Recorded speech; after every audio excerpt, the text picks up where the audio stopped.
Parliament. And one of those Tory rebels, Steve Baker, told me today there were easily enough Conservatives to force that through if it comes to a vote, if the government doesn't fold beforehand. So I think by the end of the week, Boris Johnson may well have his room for manoeuvre somewhat constrained by Parliament. He did have some good news today, however, that much troubled NHS COVID app had apparently been downloaded 10 million times by lunchtime, which is a pretty good start. Although, of course, that only works if people then self-isolate when they're told to, and that's one of the rules that it appears not everyone is following. OK, Carl, thank you. Members of the rugby club where a police officer shot dead on duty helped coach have paid an emotional tribute to one of their family. Hundreds turned out to remember Sgt Matt Ratner. He was killed in the early hours of Friday morning at a police custody centre in South London. Today, detectives made another arrest in the investigation. Sgt Carrier reports. How do you mourn a man who meant so much to so many? At East Grinstead Rugby Club in West Sussex, where Sgt Matt Ratner was head coach, they hugged, they cried, and they consoled one another. His loss is still sinking in.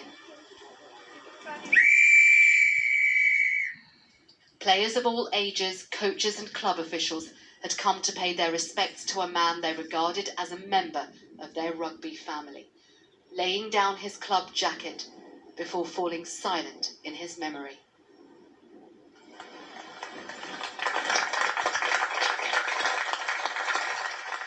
It's just losing this family member, you know, the patriarch almost, the central figure around how the club spins, really.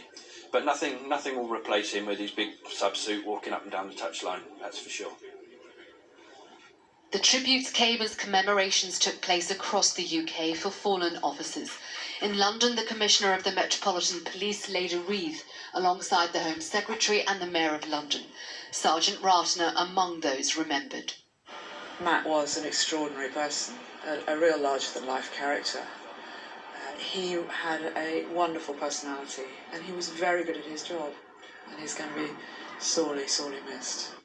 Sgt Ratner was killed while on duty in Croydon, South London, shot by a handcuffed suspect who'd been taken into custody at this police centre. It's thought the man then turned the gun on himself. He's still critically ill in hospital, but police say in the early hours of this morning, another man was arrested in Norfolk on suspicion of supplying a firearm. While officers have been focused on 4 major crime scenes as part of their investigation into the killing, including this address 2.5 miles away from the centre where Sgt Ratner was shot. His death a reminder of the risks officers face every day. Sgt Carrier, ITV News. The Democratic Party presidential nominee Joe Biden has attacked Donald Trump's decision to nominate a new Supreme Court justice ahead of November's election. If approved by the Senate, Conservative favourite Amy Coney Barrett will succeed the Liberal Justice Ruth Bader Ginsburg, who died last week. Mr Biden said the nomination, while the presidential election is underway, defies every expectation of a nation where the rule of law reigns. Sport. There was a surprise in the Premier League where one of the title favourites, Manchester City, were thrashed by Leicester City. Well, Leicester shocked City by beating them 5-2 at the Etihad, with striker Jamie Vardy scoring a hat-trick. The Foxes scored 3 penalties to make it a miserable afternoon for City manager Pep Guardiola. Leicester are now top of the league after 3 straight wins to start the season. And dislodged from its usual May start, the French Open, one of tennis's top events, finally got underway.